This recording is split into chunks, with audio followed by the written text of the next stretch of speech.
आज का टॉपिक जैसे है जी इस्तिस्काए ज़की के ऊपर जी, और इस्तिस्का जिसे हम असाइटिस भी कहते हैं, और बेसिकली एक ये ग्रीक वर्ड्स है जिसका मतलब है स्ट्रक्चरल सैक स्ट्रक्चर, यानी बिल्कुल एक बंद सी जिसे आप बोरी टाइप कह सकते हैं या कोई इसके मुताबिक होते हैं। तो दरअसल आज हम बात करेंगे इस्तिस्काए ज़की जिसे हम तिब्ब यूनानी में कहते हैं पेट के अंदर पानी पड़ जाना।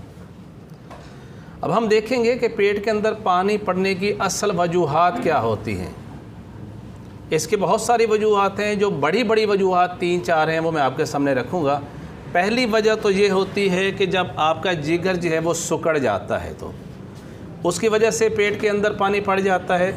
और दूसरी वजह ये होती है, ये जो बाबुल कब्द है जिसे हम हेपेटिक पोर्टल वेन कहते हैं, ये पोर्टल वेन के अंदर अगर जो है वो कोई थ्रोम्बोसिस हो जाए, यानी इसके अंदर कैंसर की वजह से ये बिल्कुल बंद हो जाए, तो उसकी वजह से भी ये बन जाएगा, इस्तिस्काए ज़की हो जाएगा।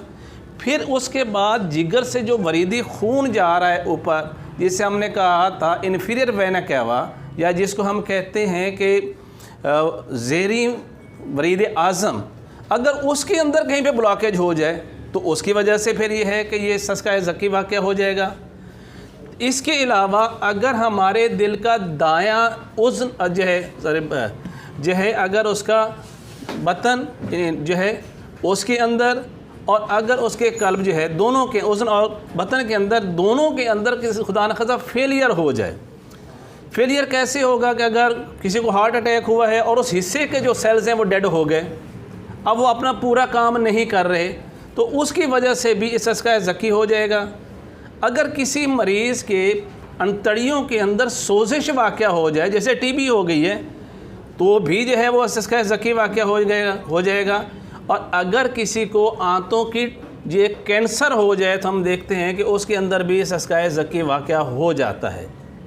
बुनियादी तौर पर ये तकरीबन 4-5 इसकी वजूहात हैं, लेकिन आम तौर पर चूँकि हमने इसका यही समझा हुआ है कि जिगर की ख़राबी की वजह से इस्तिस्काए ज़की वाक़या होता है, तो उसके ऊपर पहले बात कर लेते हैं। और ऐसा मैं कोशिश करूंगा कि जितना थोड़ा थोड़ा बाकी सब चीज़ों पर बात कर सकूं कि इस्तिस्काए ज़की बाकी क्यों होता है। तो पहले हमने बात कही थी कि जब जिगर सिकुड़ जाता है, जिसको आजकल कहते हैं लिवर सिरोस, ये सिकुड़ने का मतलब क्या है कि जब जिगर के खुलियात जो हैं वो डीजनरेट कर जाते हैं। जब डीजनरेट करते हैं तो मतलब यह होता है कि ये सिकुड़ना शुरू हो जाते हैं, जिगर अपने साइज़ में छोटा होना शुरू हो जाता है। नॉर्मल तो 15 mm इसका साइज़ है, अगर ये सिकुड़ के 11 या 10 पे आ जाए तो हम इसे लिवर सिरोस कहते हैं। जैसे मैंने आपको बताया कि ये जिसके अंदर सुकेड़ वाक़या हो गया, तो हम देखते हैं सुकेड़ हुआ क्यों, इसकी कोई वजूहात भी होंगी ना हमारे सामने। दौर हाजिर के अंदर सबसे बड़ी वजह जिगर सिकुड़ने की वायरल इन्फेक्शन, काला यरकान, हेपेटाइटिस बी और सी होता है। दोस्तों याद रखना, कभी पीला यरकान जिसे हम हेपेटाइटिस ए कहते हैं, कभी भी वो क्रॉनिक होता ही नहीं है। अक्सर आमतौर कहा जाता है ये पीला यरकान बिगड़ के काला हो गया, भाई ऐसा होता ही नहीं कभी। वो अलग किस्म का है यरकान, ये अलग किस्म का यरकान है।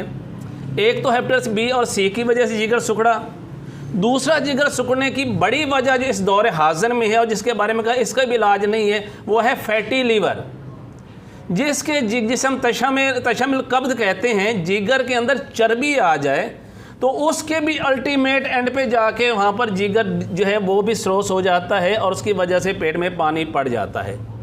पहले तो हमने ये देखा कि जिगर सिकुड़ने की 2 वजूहात थी।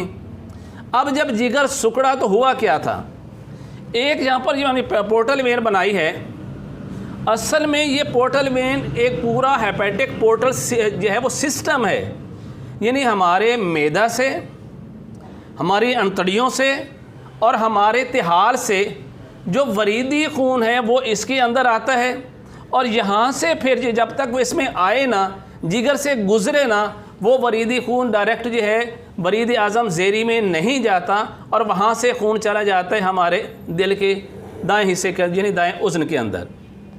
अब जब जिगर सिकुड़ेगा तो फिर इसके अंदर जो वरीदी छोटी छोटी वरीदें हैं वो क्या हो जाएंगी, वो सिकुड़ जाएंगी।